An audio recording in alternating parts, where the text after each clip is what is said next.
Yes. Okay, good morning, everyone. Today is module 3, and our topic is planning. So last week, we did goal setting, and you all set goals that were a little bit of monetary, like this is what I want to save, earn money towards, and a little bit, I'm going to mute all the lines. And some of you or all of you also set goals that were related to where you wanted to see your title, both from a sales perspective and from a leadership perspective. So today we are talking about planning. How do you make that goal a reality? So I'm going to share my screen. There we go. Okay. Can everyone see me? Give me a thumbs up. Okay, so the planning, so this is about turning those goals into a reality. So it starts with, kind of what are the things that you're going to look, what are the things you look at when you're planning? What you're going to do to grow your team? How are you going to use your time is part of planning. Planning your activities. Some of you, like Karina, for example, you really want to grow your personal sales part of the business. Then, how does that fit into your time, your schedule, and how do you still do leadership activities doing all of that as well? And then how do you put those plans into action? And I never knew who said this, but there's many versions of this. A goal without a plan is just a wish. You could have a goal, it could be flying around out in the universe somewhere, but until you actually put those smart things to it, how long is it going to take me to do this? What am I going to do to get it, et cetera, it's not achievable. It's just a wish. I hope I do this, but there's nothing behind it.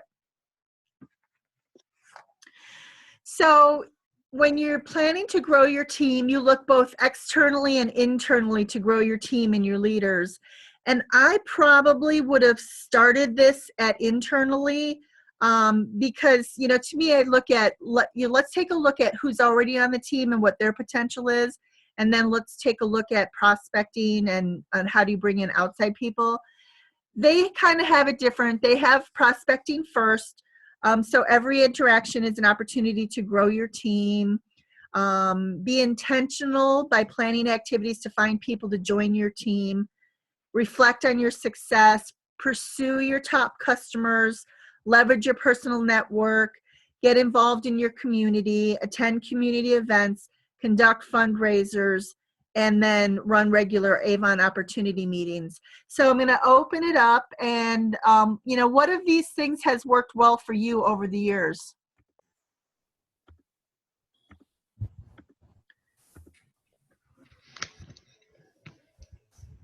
Well, I'll go. Can Okay. you hear me? Yep. I think that maybe it's under get involved in your community.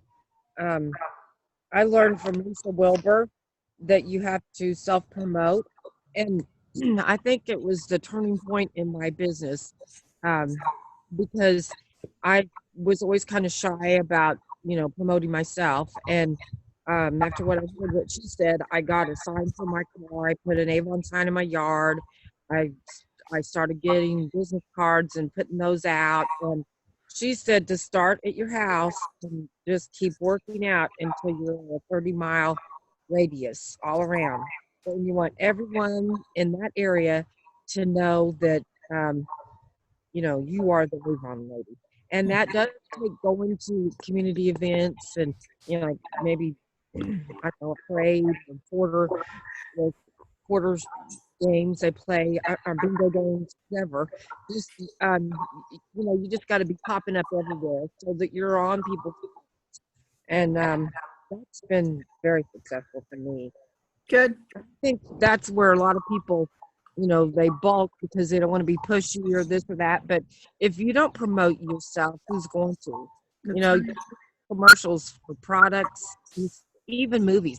Lately, I've been seeing movie trailers on TV commercials, on Facebook, on Twitter, everything. And it's like, okay, we know that movie's coming out, but they're promoting that. And, you don't think that's bad that they're promoting themselves. So why do you think that's bad for yourself, Well, and if you owned a clothing store or a jewelry store or a hair salon or a nail salon or anything like that, you would be promoting the heck out of it. So why wouldn't you do it when when it's your business as well? So thanks, Renee. Who else?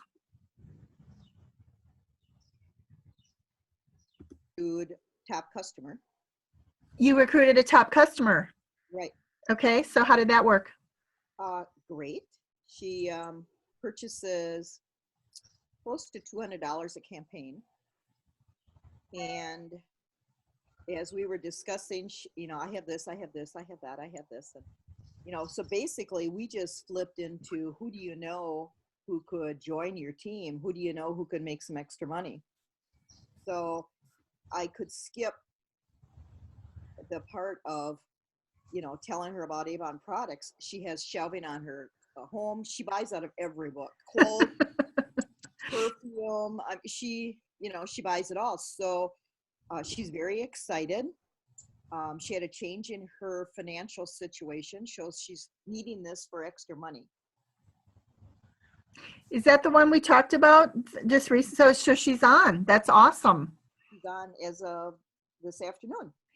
The thing I like about that, Doris, is that she was spending $200 a campaign. So you were making 40% of that, which is what, $80. So that's a lot of money. Right. What you're doing is you're trading that $80 right now for her to be bringing in, $2,000 in sales a campaign between her and her future team.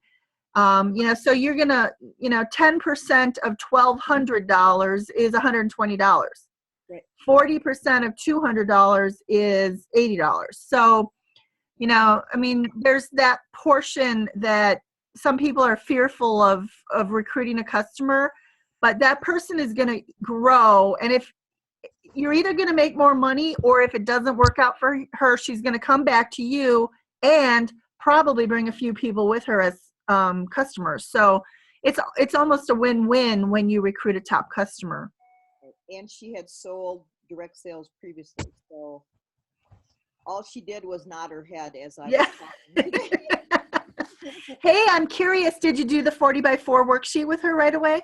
I did not. Her husband came home with groceries and a pizza, and I thought, she's not listening to me. Yeah. So I told her, I asked her, I said, could I come back some evening when things are settled down? And so we made an appointment that I will go back to tell her all about that. Good. Okay. Mm-hmm. All right. Anyone else? What about a community event or a fundraiser that you've gotten recruits from? I've got recruits from doing like Quartermania and just, we used to open our back of our van and do the free Avon.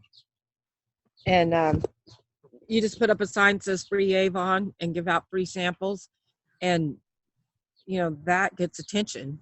And, curious people that stop usually are interested in becoming a representative. So that works pretty good. Or garage sales. I had this one leader one time and she said, well, I always tend to think backwards. And I'm like, what do you mean? She said, well, you have a garage sale and promote your Avon, but do it backwards and go to all the garage sales and promote your Avon, because those are people that want to make money. Yeah. Well, I've gotten some recruits from that because, if you're having a garage sale, it's one of two things. You want to get rid of stuff or you need money. And most of the time they need money and they need it fast. And Avon makes it fast. And that's not even technically true, because if it's just about getting rid of your stuff, you could call Goodwill and they will drive to your house and pick it up. So anybody who's willing to sit in their garage for 2 days is definitely, and plus do all the work of pricing and storing and all of that, they definitely want cash. Has anyone else done that, where you went out garage sailing and recruited the people who were doing the sales? I have. It's a lot of fun. I just saw my first garage sale sign this weekend. Yeah. So the weather's starting to get where it's okay to do that. I mean, Rhonda, it's always probably garage sale weather in your area, but the rest of us, not so much. Yeah, we have nice weather here pretty much year round. We usually have a couple of months of really cold weather, but this year we haven't even had that. So, Well, and that might be that would be a fun thing to do with, what's her name? Candace. You know, perhaps, yeah. because I mean, you actually could get to go shopping while you're doing it. So it's kind of fun. Right. So this is what they're promoting as the simple steps to growing your teams. Get to know the person and their needs, reveal how joining Avon could help them, offer your story, and work together to establish the next steps. I really like that question about finding out about their needs. So, for example, if you were going to a rummage sale, what might you ask that hostess, that rummage sale person? So what prompted you to have this garage sale? Perfect. She's going to say, wanted some extra cash. Excellent. Great question. What if it was in a store? What if you're checking out at the Dollar Tree? What could you say? How's your day going? How's your day going? What if it's a waitress and she's come up to wait on you? You can say, I really liked your service and I think you'd be good in my business. Okay. Keep in mind, questions support your opportunity better. So if you could say, what prompted you to have a sale this weekend, or how's your day going? My favorite is, how's work going for you today? Because, you can tell by their response, even if it's nonverbal, if they're like, it's okay, it might show that they don't really love their job that much. So,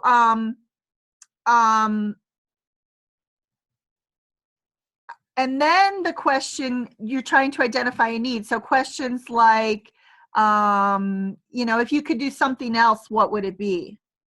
Or in the case of the rummage sale, what are you going to do with your earnings from whatever, well, we're trying to, make it add on to the house, or we're trying to get a new sofa or whatever. Then reveal how joining Avon could help them. And this is also a question. What if I could show you a way? So what if I could show you a way that you could make the money to decorate your kids' room without sitting in your garage for 2 days? Or to the waitress, what if I could show you a way to make an extra $300 to $500 a month without picking up a second shift or a second income or whatever? And then offer your story. For me, it's always been about, saving for travel. And I've been able to go here, here, and here because of my Avon business. And then work together to establish the next steps, which would be something like, I know you're busy right now. Why don't we set a time when we can grab a cup of coffee? So you're empathizing that you're not trying to take her time right now, but allowing to take the time to ask that next question. Can everyone hear me? Can everyone hear me okay? Yes. Okay, good. That's some good tips. Any other thoughts or ideas on this concept? Well, when I go prospecting, it's nice to know the direct approach and the indirect approach. If you're trying to teach a girl and you do the indirect approach, sometimes that's a little overwhelming for them, because they go, oh God, you just, how'd you come up with that? How'd you link to Avon? It's a little overwhelming. So if you have a direct approach available too, like your question of what if I could show you how to make more money faster or something like that. Yeah. It I really think helps. Yeah, I think it's the difference between are you out prospecting or are you out doing something else? So if you're actually shopping at the Dollar Tree and as you're checking out, you just kind of have that conversation, indirect makes total sense. If you're Right. if your only purpose for being out and about is because that's what you're doing, is you're doing your Avon prospecting, then yeah, I'm out today passing out free Avon samples, and can you fill out my survey and all of that is fine. But how do you turn your regular everyday events like going out to eat, shopping, into a prospecting opportunity? That's the key, and that's how. What I like about Grow is that it's about getting to know that person before, spilling it Yeah. all on them. And see, I had trouble with that. I remember when you were a field training manager and you came with me and you said you just go in for the kill too quick. So I was just right out there with it. And I had another field training manager that went with me. And by then I'd learned to, try to chit chat a little bit, but I still went for the kill. And she said that too. So I thought, okay, I need to back up a little bit.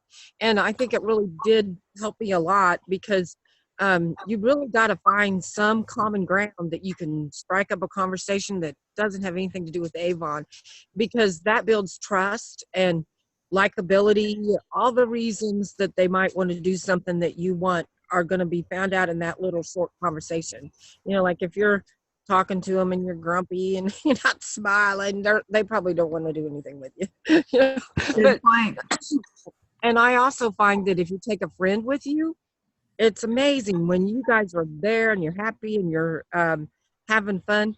A lot of people are lonesome, or maybe they're new to the area, or they just don't feel like they fit in with someone. They want that companionship, and a lot of people will join to be part of that. So well, and if you're having, you could be minding your own business, sharing products with each other. Oh, look how cute this light up snowman is, or look how, oh, here, try this. And your friend is trying it. People see you guys trying products. That's going to inspire, that's going to interest them. So that first part that we just talked about is strangers or outside of Avon people. This part, I think we've all already talked about individually. Who on your team has high potential already? And I like this chart because there's 4 quadrants. The lower left quadrant is low motivation, low sales success. The lower right is low motivation, high sales success. The upper left is high motivation, low sales success. And the upper right is high sales success and high motivation. So clearly the purple dot or the purple starburst is, if you had your dream person, she would be highly motivated and highly successful, which Doris, I think Dawn is that person, right? Right. I do too. A low motivation, who would be who would be your second choice on here? In what quadrant? the top left. Yeah. Maybe she's not a great seller yet, but she is highly motivated. Oh my gosh, we still want to work with her, right? We can teach her how to sell the products. And highly sales success with low motivation. Hey, we need those people too, but they're probably just going to be sellers. So I think I've done this exercise with all of you, and that is my favorite way of looking at a team is actually on the earnings statement. So when you look down your earnings statement and you see every single person, every campaign and what they sold and how much you earned off of them, I just take my highlighter and I highlight down $200 or $180 all the way down. Who are those people? Is this an accidental 200 plus order and it was just luck, or one person placed a big huge order? or are they trying to grow their business? And if they're trying to grow their business, it would be nice for you to know that, don't you think? Sometimes Yeah. it's so bizarre. They'll call you the second they got the wrong color lipstick in their box, but they will not call you if they can't figure out how to make more money. Exactly. I had a girl go with me to the boss meeting the other day, and on the way she's telling me she's got a girl she wants to sign up, but she hasn't even mentioned it to me till this point. Right. So is she, you got her working on that now? Yes, we're supposed to sign her new person up on Thursday. Hey, tell me about the Beauty Boss event. Where was it? Was it in New Orleans? It was in New Orleans. Okay. It was very good. Y'all need to go. If there's one near you, you definitely need to attend. Very motivational. A lot of good ideas coming out of it. So yeah, definitely. There isn't one around any of the rest of us. The closest one, Doris, is in Chicago. I was going to go on Thursday, but I changed my mind because I've got so many President's Club things going on right now. But yeah, I heard they were great. Yes. What was your biggest takeaway? What was your, did you come out with? Just knowing that I have to get out of my comfort zone and do more, and that I need to pay attention to the choices I make and the way I do things. Yeah, that's what.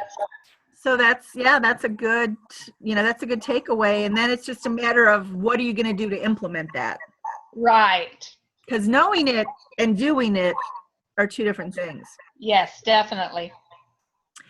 So this next section is about establishing your quote unquote Avon time. I think about one of the things I love about Avon is that you can be working your business and your life at the same time.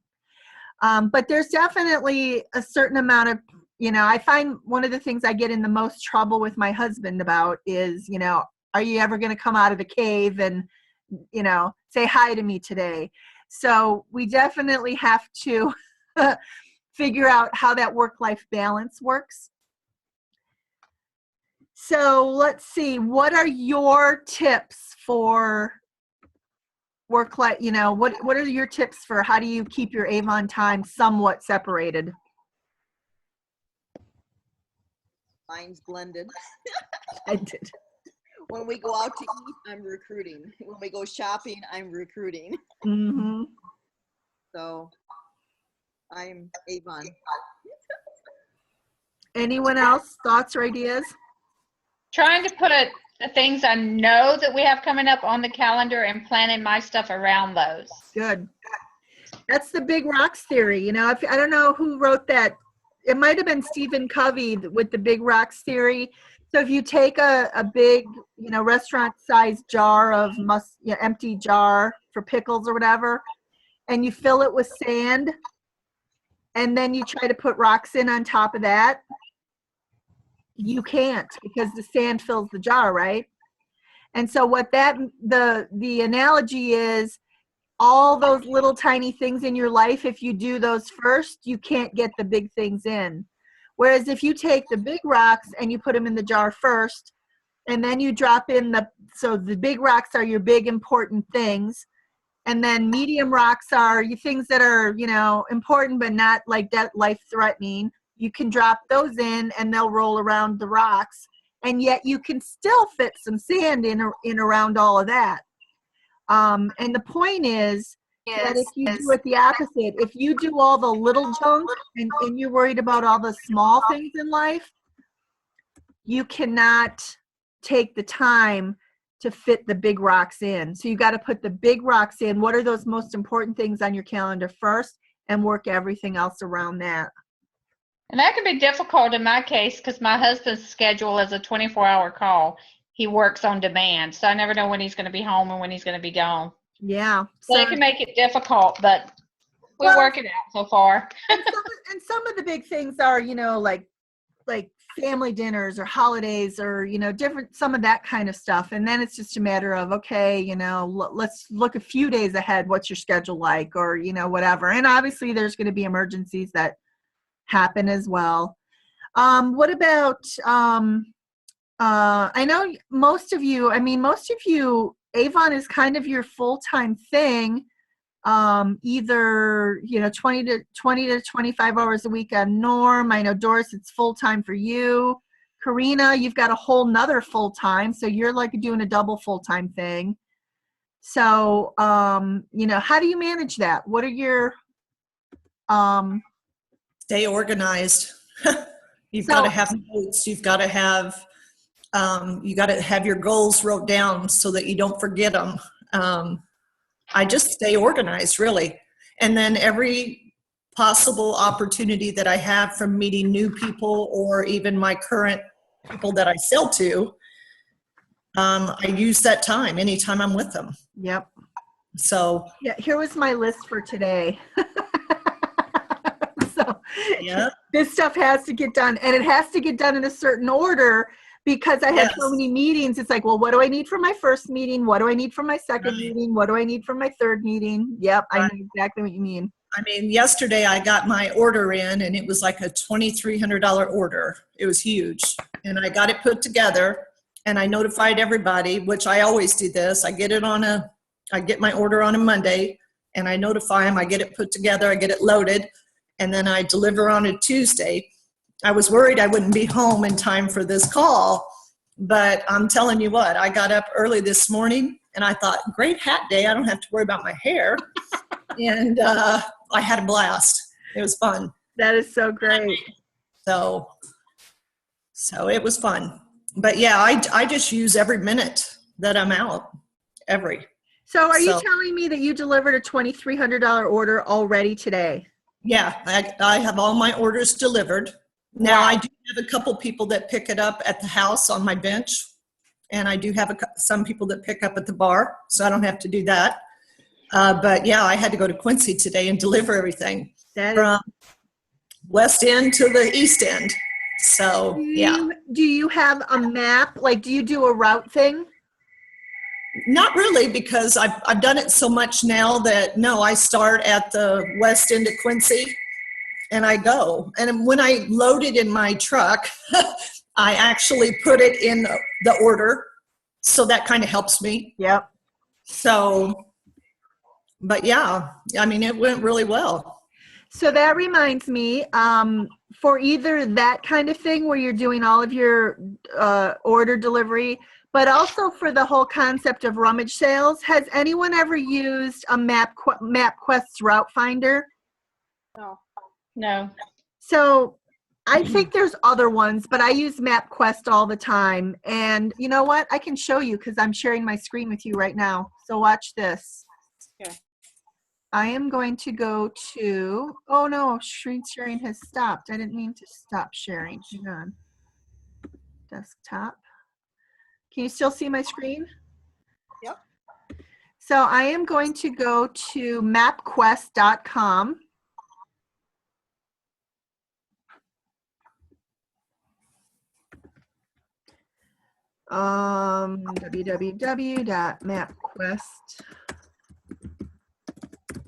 www.mapquest.com, and I am going to ask for directions. Come on, give me directions. Okay, so I'm going to start at my house in Madison, Wisconsin. And I am going to go, my computer is acting weird this week. I'm going to go to Doris's house in Sun Prairie.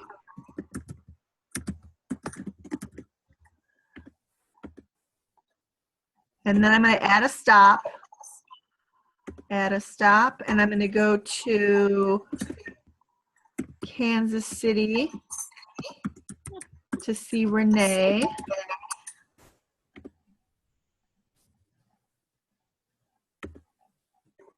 Really?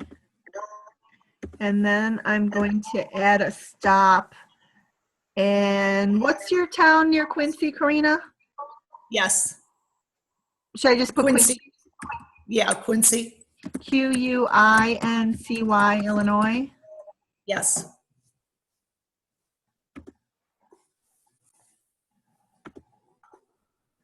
This thing is acting very weird. Did not say to put it in Zambezia. And then New Orleans, down by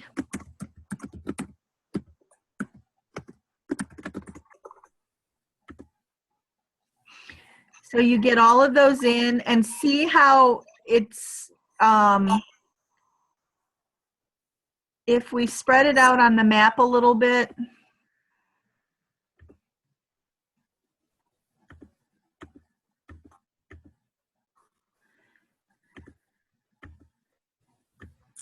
Let's see if I can get the towns further apart. Okay, so it's suggesting that I go to Sun Prairie first, and then it's saying Quincy, and then it's saying New Orleans. And so this is the shortest route. And I kind of put it in that way, but what if I had put it in not that way? If I had put it in, like if I switch Quincy and Sun Prairie and say get directions, it's going to take 25 hours and 55 minutes as opposed to 17 when I first did it. So I can look at this and say, okay, that's not going to make sense because I'm going from Madison to Quincy and back to Sun Prairie. So all I have to do is grab Sun Prairie and Quincy and switch them, and it drops 5 hours off of my trip. Wow. So you could pull up the newspaper with all the rummage sale ads in it and enter all of the addresses for whatever the town is, and then you'll see them marked on the map, and you'll say, oh, that doesn't make any sense, and you just switch them until it's a perfect circle. Nice. And it ends back at your house. So like I think about if you just wanted to do a whole day that was all rummage sailing, you would not be backtracking or spending one extra mile on anything because you would have them all mapped out in a, and there's even route settings. It may even, here, should we reorder your stops to get the most optimized route? Yes. And it'll do it for you. So there, Nice. did it. So you could enter 10 addresses. I want to hit all 10 of these rummage sales today. Optimize my route. Boom. And then you can, what I would do is write down the addresses or print off the addresses. And then I would just GPS from one to the next one to the next one to the next one. So then you have your directions. You don't have to read your list of instructions or any of that kind of thing, but very, very handy tool for maximizing your travel time. Okay, what happened to, there it is.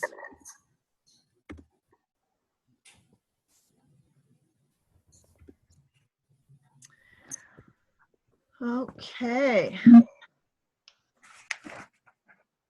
So here are some interesting breakdowns of what we spend our time on, and I'm sure this is a combination of all different things that people have said they spend their time on. So planning, which is last week and this week, because last week we did strategizing and goal setting and planning. That's all part of this. Of course, you're selling, which includes networking events, talking to customers, discussing Avon opportunity with possible recruits because you're selling the opportunity, discussing leadership with representatives because you're selling them on the opportunity, conducting fundraisers, hosting opportunity meetings, leading, coaching your downline, modeling things. So if you take your, Rhonda, taking your downline member to that event, that was modeling an activity, training, any of those things are under leading. Look at where the most stuff is. The most stuff is under managing. And managing is the least productive thing you do. So you know, and it's not unproductive to onboard new reps or to run team meetings, but it's time away from actions that are doing something for your business. Reading reports, following up with issues, placing your order. You have to do it, but it's a big time consuming, you know, non-productive kind of thing. Delivering your orders, same thing. It takes a lot of time. Yes, you're getting paid, but you know, the sale was where you were making your money, not on the delivery. Sending emails, sending texts, team communications, responding to customers. All the stuff in the managing column is necessary, but not highly productive. And what Albert Einstein said was that whole thing about insanity is doing the same thing over and over and, you know, expecting to get some kind of different results. So this I thought was very interesting. Look at this breakdown. And this is probably a realistic example. So she spends 45% of her time doing that managing column. And only 30% selling, only 15% leading, which, you know, think about it. Selling is you doing all the work. Leading is you getting other people to do all the work. So if you could put more time into leading, ultimately down the road, what, you know, how different would your business look? And 10% planning, I think that's pretty realistic, and that's a good percentage. But no way should managing take the same amount of time as selling and leading. So how does delegation fit into this conversation? You know, how do you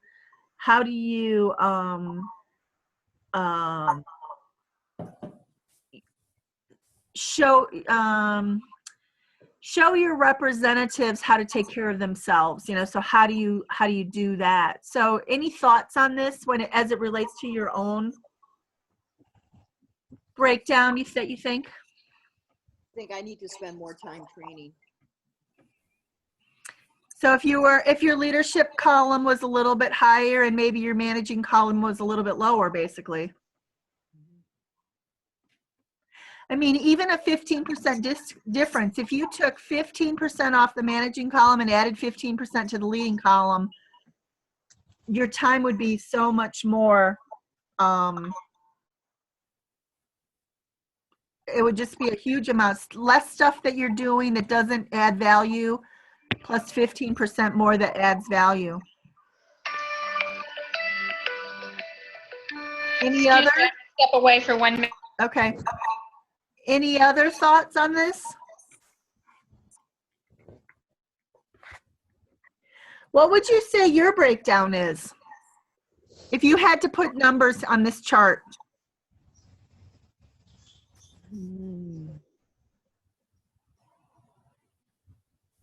I think my selling and managing would be reversed. So 45% selling, 30% managing, 15% leading? I would say that's for me too. Okay. Maybe even heavier selling and lighter managing. That's good. I mean, that's better than this. I do think managing takes up probably at least 30% of my time. Managing? And I'm probably only spending about 10 on selling, and I'm really working on growing that leading. So what would be an example of some things that you could let go of in your managing column? So I'm going to go back to that slide. Okay. Let's look. So as you look at, you know, your managing column might have more stuff in it, but what are some of the things that you could move out of this column?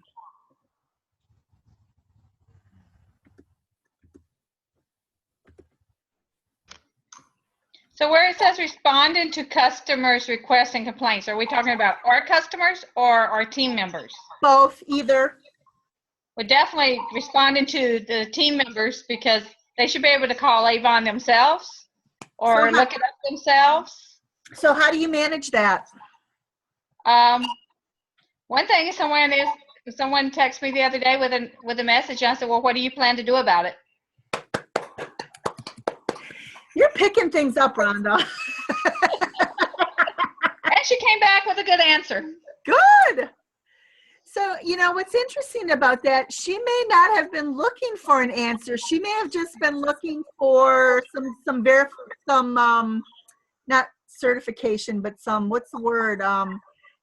Like have some empathy. Confirmation. She may have just been looking for somebody to feel bad for her, and then, okay, so what are you going to do about it? That's great. I love it. Okay, good. What else?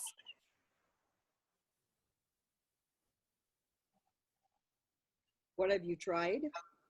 Well, what could you try out? Or, what are some things on this list that you could do differently or less of? Well, following up on downline on issues, I'm not going to follow up on the ones who aren't making me any money to begin with because they're not working their business. Okay. So I'm only really going to follow up with the ones that I think I can make a difference. Okay, good. That may not be true with everyone. Everyone else may be, trying to, oh, please, you didn't put your order in. Let me help you, all of that. I did that in the beginning, and I finally decided they have to want it. I can't want it for them. Good. I mean, What I have a else? girl who yesterday informed me that she's closing her Avon business. I asked her why, because she's mad she didn't like the district manager's response when she complained about having to, because she's behind on her account, and they were charging her $10 per campaign. This is her third time coming back to Avon. I'm not going to beg her to stay. Yeah. Sorry it didn't work out. What else? Well, I think if you spend more time planning, then you're more organized than everything else. Okay. Yeah. So that can be a big time saver. So that's a really great point. I think about what I had to do yesterday, and the act of making the list of my stuff that I needed to do today really just made me feel more confident. Okay, I can do this. Right. Rather than by the seat of your pants. Yeah. I think, sometimes things don't go to the plan, and I think being women, we're used to that, and we can adjust. But I like to make lists before I go to bed at night, because otherwise I'll just lay there and keep thinking, I need to do this and I need to do that. And once you put it on paper, it's kind of like a math problem. When you're trying to do it in your head, it's just harder. Yeah. Once you see it on paper, it just takes a lot of stress off of you to know that it's down, and you can check that later. You don't have to be thinking about it. So I'm a big list, and I like to write down everything I need to do.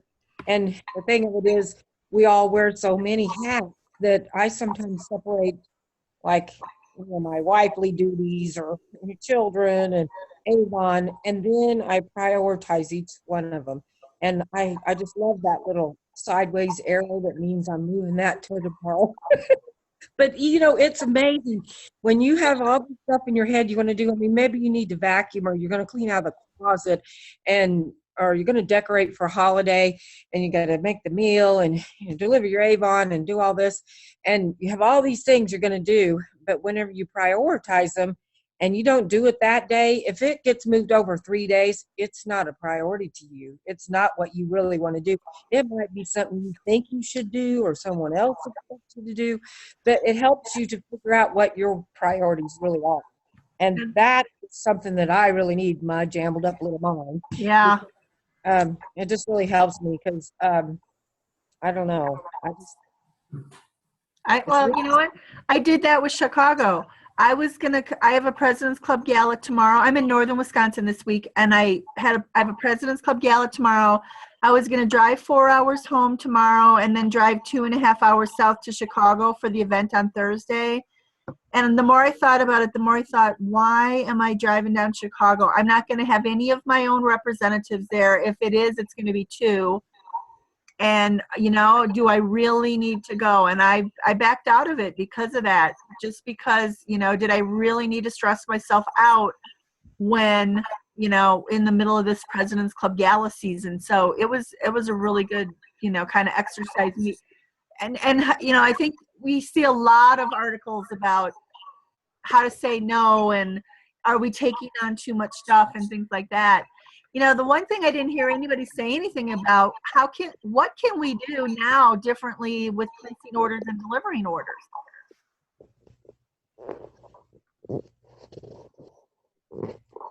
Well, I think arranging, make sure they're going to be there when you go is a priority for me.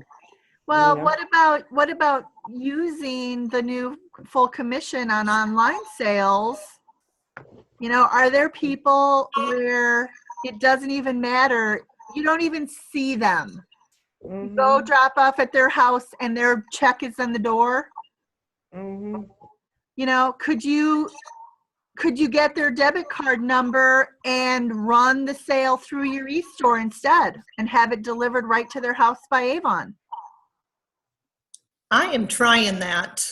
I'm not having a lot of luck at it because they like the personal, but I'm really pushing on the e-store. Matter of fact, that's on my list to do. And I was supposed to have someone come over and help me set up my Twitter. I've kind of set it up and everything, but the Google Plus on my collection page, I want to make it really nice. And I had someone that was supposed to come this weekend and help me. And my thing is if I can get that e-store going, because it truly is not. I mean, I have them here and there, but they're sporadic. I need to work on it. And then what I started doing is anybody that had a $40 and above order on mine, I would say to them, hey, I can turn this into my e-store and just have it delivered straight to you. Most of them won't do it. Well, and the part about it, if it's truly about seeing you, that's different. But if you don't even see them, if you have to drop it off at their house and they're not home and you're grabbing a check out of the door, what's the difference, you know? Yeah, well, I think a lot of the difference is putting the bags together, and it's the samples that I put in. I always put in the next 2 campaigns of books. I always put in the outlets and the marks and the living. And when they order off that e-store, they have to ask for a brochure. That's a good point. Okay, and another thing is my e-store is never up to date with what campaign I'm in. Yeah, the changeover is a slightly different. Yeah, you're right. If they could open that e-store to where it was good for the 3 campaigns, like we can back order up to 2 campaigns behind. Sure. If they could open our e-store up like that, I think I would be better. Yeah. But the way it is, it's very hard. Yeah, that's a good point. That's a good point. I just think that take a look at the ones where none of that would matter. You know, it's like, I don't even. I don't think I have anywhere it wouldn't matter. Well, that's good. Well, Everybody like I loves said, it. I've just picked every customer that had it free shipping, that could have gotten free shipping, and I tried it. Yeah. It's not working. You're not getting, so they're getting more, they're spending more because they're getting all those extra flyers from you. Yes. That's a good Well, I point. have a new customer who swore she loves to shop online. I met her when I was delivering another customer's order. Best way to communicate with me is through email. So I've been waiting for her order to come through. It didn't, so I emailed her and asked her, was there an issue that I could help her with? She said, no, she had stuff in her cart, but how does it work if I order with you? Now, she was all about ordering online. All of a sudden, she's ordering with me instead. Even though there's free shipping, there's the 10% off. She's still, well, I'm going to wait and order with you. There's definitely something to be said. You know, like I think I shared this with you before. My sister-in-law had a Pampered Chef party. I wanted some stuff. I had every intention. I just never went to the link and, put it in. So there's definitely, I think there's definitely still going to be a need for the follow-up and all of those different parts of it. But is there anything about it that can support your work-life balance? Are there a few people who, even if you got the order and, got it from them and then put it in on your end and had they pay, had their credit card or debit card to pay for it, and had it shipped to them, would that save you one thing? Would it save you, the time to bag the order or something like that? You just don't know how that new commission structure could support you. Yeah. I'm lucky because I'm double dipping. Some of the times when they come and pick their stuff up at the bar, they have a drink or they eat or just something. So it's like the more I can get to pick up down there, it's like go. That's way better. I'd have everybody doing that for Yeah, sure. I'm open 7 days a week. So yes, everybody that I pick up, I try to do that. Yeah, that's awesome. Yeah. So here's an example of Sally setting a goal from last quarter to this quarter. Last quarter she was at 870 orders. She wanted to, her new goal is 966. She was going to keep her average order the same. She wanted to beef up her activity by 7%. Look what it did to team sales. It grew team sales by 15,020 just by 7% order activity improvement. And she grew by 1 leader, 66 new representatives, and 10 additions. So where do you see, some changes that she should how she could change her schedule to balance to these new goals? Got to work on that leading column. Okay, so she Have wants to add to leading if she's going to get a leader. Yep. So she wants to grow a leader and she wants to grow 66. Well, she's not going to get 66 more representatives by herself. So she's going to have to put a higher percentage into her leading category. Good. What else? Probably better plan out some time for that, for getting all that done.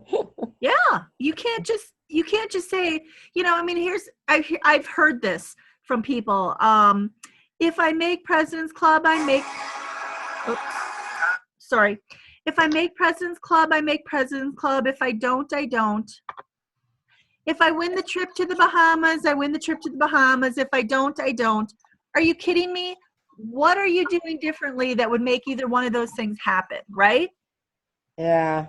So, like the quote at the beginning said, if you keep doing what you've always done. If you keep doing what you've always done, guess what? You're not going to get the trip to the Bahamas. You keep doing what you've always done, guess what? You're not going to make President's Club for the first time or Honor Society or Rose Circle. That has to be a decision and then something to back that up. I'm going to make Rose Circle by adding $10,000 worth of fundraisers to my business in a year. That is making a plan and putting some different sort of action in place. So this is you. So this is an example calendar. Block your Avon time.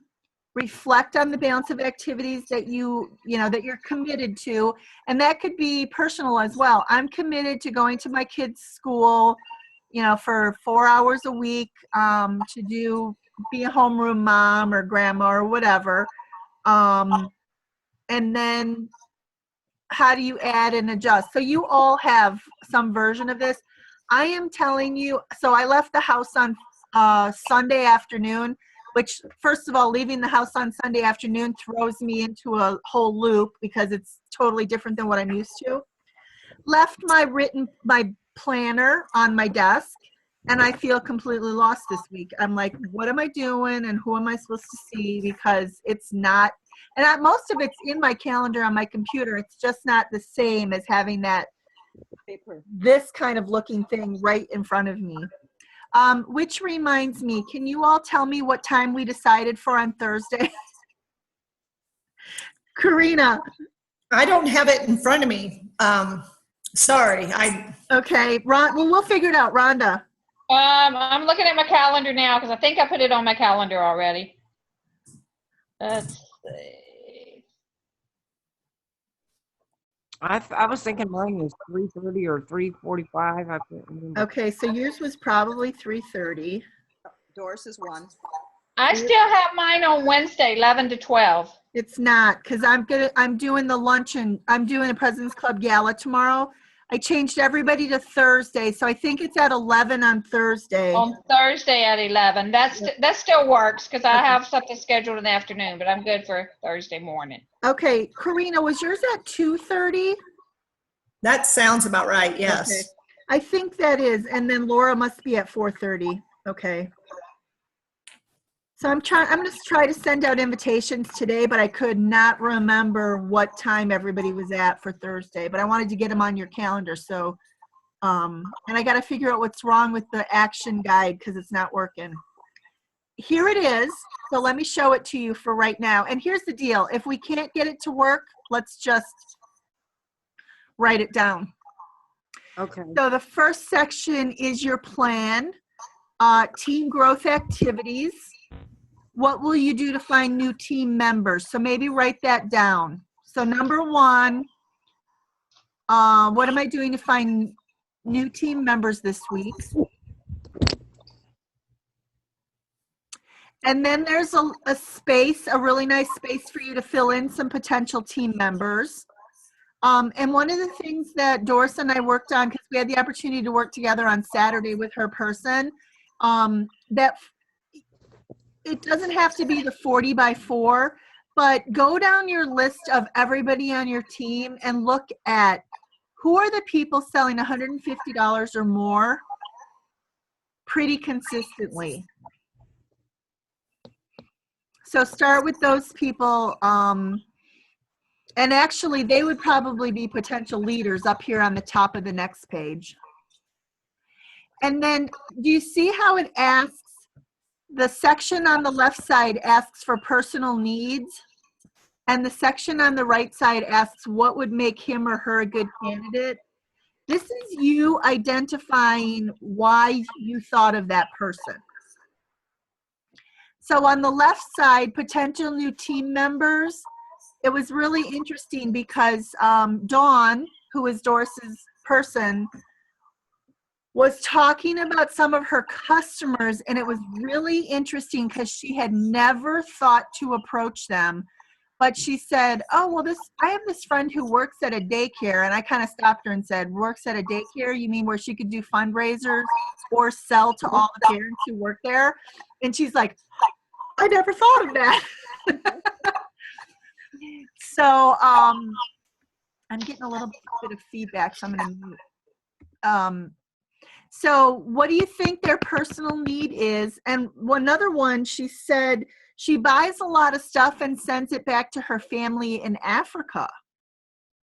And I said, do you think she would buy twice as much if she could get a 40% discount on a big, huge products to send back to her family in Africa? Oh, I never thought of that. So we talked about the concept of quit thinking like a sales representative and start thinking like I'll just use the word district sales manager. Because like if I'm walking down the street and I see two people sitting at the bus stop, in my head, I immediately think, oh, I wonder if one of those people would be interested in selling Avon. Whereas someone who thinks like a sales representative will think, I wonder if those people would be interested in buying some Avon. Now neither of those are bad. But if you start with, I wonder if that person would consider, would need an extra earning opportunity, and they say no, then, oh, well, can I give you a brochure? Can I be your personal shopper? You can settle for them as a new customer if you cannot get them as a new recruit. Whereas if they say no to being a customer, well, you got nowhere to go with that. I had that this morning. I was out with one of my new girls, and we were going to some businesses. And as we were walking up, a lady sitting outside of a business said, are y'all looking for us? And I had to look at the sign to see what business she was. I didn't even know. So I was headed somewhere else. And I said, well, we weren't, but we are now. Perfect. And she wasn't the least bit interested in selling Avon, but in talking to her, she had hopefully got 2 new customers out of it. She got 2 names and numbers to follow up with. Very nice. And how does that make you feel when your person sees how easy that happened to be, It feels good because I think it encourages her. Yeah. Oh my gosh, we just got 2 new customers and we hardly did anything, Right. Talking to people. Good. Okay, and then it talks about reflecting on your Avon time, balancing your activities. So this is a good exercise right here where you all said, I'm probably spending too much time in my managing column, and how can I move that over to my leading column? So be honest with yourself. What percent of your time is spent now, and what would it look like if it was where your dream was? And then putting that plan into action. So if for some weird reason we're having a problem with this application guide attachment, you could do this on scratch paper or on a Word document and still send it to me. You take a picture of the screen, it'll be easier to follow it. Yeah, do that. That's a good idea too. Let me see if I can make it any bigger. Can I? I don't think I can. Okay. You could also take a screenshot on your phone if you can't, because if you're on your phone. I can't get my screenshot to work. Can you put it on the group page, on our group, Yeah, you know what I'll do? I'll take a screenshot, save it as a JPEG and attach it to GroupMe. Okay, that's great. I'll do that. And if I hear anything from the rest of the team that they're having problems or not having problems, I'll try to send you another one. Okay, so we have our coaching calls for Thursday. So that gives you, tomorrow and into Thursday to work on your action plans. And then Friday is our collaboration call as well. Any last minute thoughts, questions, ideas? Can't think of anything. Okay. All right. Don't forget, we've recorded this session. So hi, Laura. Say hi to Laura, everybody. Hi, Laura. Bye, Laura. Have a great week. I'll talk to you guys each on Thursday. Okay. Okay. Okay. Bye. Bye. Bye-bye, everyone. Bye, everybody.